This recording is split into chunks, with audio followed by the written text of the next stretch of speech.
Good day mga mamshi! Halika, dito nga ay peaceful at samahan nyo ako ngayong araw na mamili. Ito nga talaga sobrang peaceful oh. Tatlo talaga silang kasama ko. Ayan, sige, pindot ng pindot. Sirain nyo yung ilaw. Yan, tatlo na nga sila, sumasakit na ulo ko. Siyempre, lahat sila ipipindot. O may isa pa, may bumabalentong pa dyan talaga. Hirap pagka binabantayan mo tong tatlo ng sabay-sabay. Pagka may umiyak naman eh, wala kang magagawa. Yan, meron na nga bumabalentong. Sige, buksan yung mga kinukuha. Kukuha na nga yung mga candy dyan. Tsaka kung ano-ano pwedeng makuha. Ay, kung pwedeng tumagos sa sasakyan eh, tatagos yung tatlo na yan. Ayan, sige. Sige lang kaharot. Nakita mo na nga isa'y kinukuha na yung seatbelt sa gilid. O, ayan, hinihila niya na. Ang galing-galing talaga. O, halika, samahan nyo nga ako dito ngayon mag-assemble nitong garadas na to at tutulungan daw ako ni JL. Asa na ba yun eh? Sabi tutulungan daw ako. Yan, tutulungan niya nga ako. Ang galing talaga nitong anak ko na to eh. Lagi akong tinutulungan eh. Lagi niya akong tinutulungan. Kung kahit anong gawin ko, tutulungan ako. Kinikwento ka niya ako. Parang inuuto nga ako dito. Kasi nga naboboring siya. Tinan mo naman oh. Binibilang niya yung mga tornilyo at inaabot sa akin. Si JL talaga, pag walang kasama yan, tutulungan niya ako. Pero pag kasama niya yung dalawa, kung anong harot nung dalawa siyang harot niya, napakaharot din talaga niyan talaga. Hindi mo talaga masasabihan yung anak mo. Napakabait. Talagang napakaharot niyan. Kaya napakalakas pa kumain. Buti nga tinutulungan ako. Mainam na ganyan. Hahawakan daw niya at parang wala namang hinahawakan. O, pag ganyan-ganyan lang. Tigatingin lang yata to eh. Sabi sa akin itutulungan. Ayan, naitayo na nga natin. Kung garadas na to, gagamitin nga natin dahil yung mga gamit natin, hindi na natin makita minsan. Ayan, lalagay natin dyan. Para kung saan-saan suksok eh, ito makikita natin pagka sinalansan natin dyan ng maayos. Yan, tinutulungan niya na nga ako maglagay ng tornilyo. Yan, mano-mano namin ginagawa yan.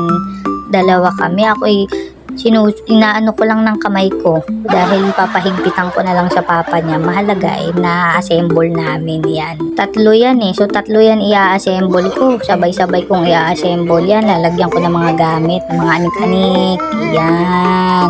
So, hindi ko nga alam kung tinutulungan talaga ako nito. Ba't parang binibilang niya lang yung mga butas niyang gilid. So, tigahawak daw. Oh, galing talaga ni JL. Yun na nga naasahan ko talaga. Kasi yung dalawa talaga ay sobra harot. Gatambling lang ng gatambling.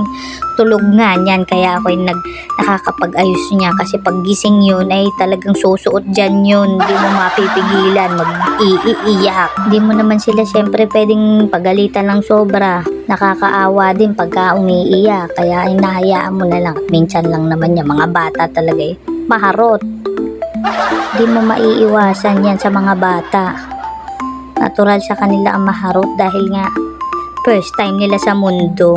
Ito nga ay nakakalibang gawin. Talagang di mo malalaan yung oras na nauubos na ng kakapihit mo ng tornilyo. Nakaka-enjoy din ah.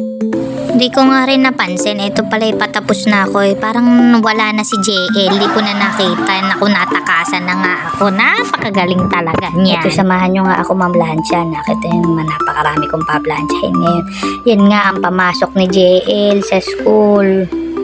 Siyempre, papasok siya sa bawat tagumpay niya. Meron isang magulang sa likod nito. Ang taray, may pagganon pa. Modra bells.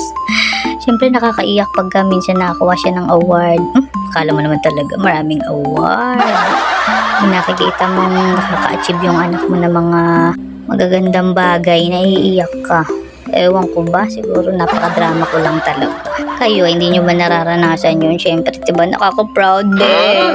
Yung dating ang liit-liit lang, tumatakbo-takbo, ayan, nagkakaroon na ng mga achievement sa buhay, taray. So, yun na nga, parang hindi ako matatapos dito sa pamamalansya na to. Yung isang katulong ko dun sa may garadas natulog na dahil nga 9 na, oh. Pinatulog ko na nga sila, tsaka ako mamamalansya nga. Dami niyan, oh, papewang-mewang na ako. Kasi sumasakit na talaga yung balakang ko dyan. Totoo lang. Madalas nakatayo, nakakasakit na ng balakang. Nararamdaman mo na yung edad mo, be. Yan, ang dami-dami nga niyan. Pinapawisan na ang mudra mo. Sige, plancha lang ng plancha. Siyempre, sino pa ba magpa-plancha niya? Aba, wala rin naman. Para presentable siya, tingnan kung saan man siya pumunta. Ayan. Pag-uwi naman yan, ay talaga kung anong presentable ng pagkahatid mo, ay talaga naman parang galing putikan. Hindi mo alam kung saan galing. At talaga napakadumi. Hindi lang yung uniforme, lahat talaga eh. May sulat, may gumulong daw, naglaro daw sila. Hindi mo naman pwedeng sigaw-sigawan. At syempre, experience niya yun. Parang hindi mo naman na-experience yun. Ayan. Sinasabi ko naman sa kanya magdumi. May araw na hindi talaga siya na madumi. Dahil nga natutulog nga sa klase. O diba, napakagaling talaga ng achiever ko. So ayun na nga, malapit na ako matapos mamlansya dyan. Makikita nyo talagang pawis na pawis ako. Yan na nga din ang exercise ko.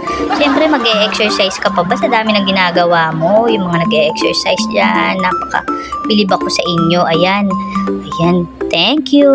Pasayaw-sayaw pa nga. Papalo na. Tsaka pa-share. Thank you.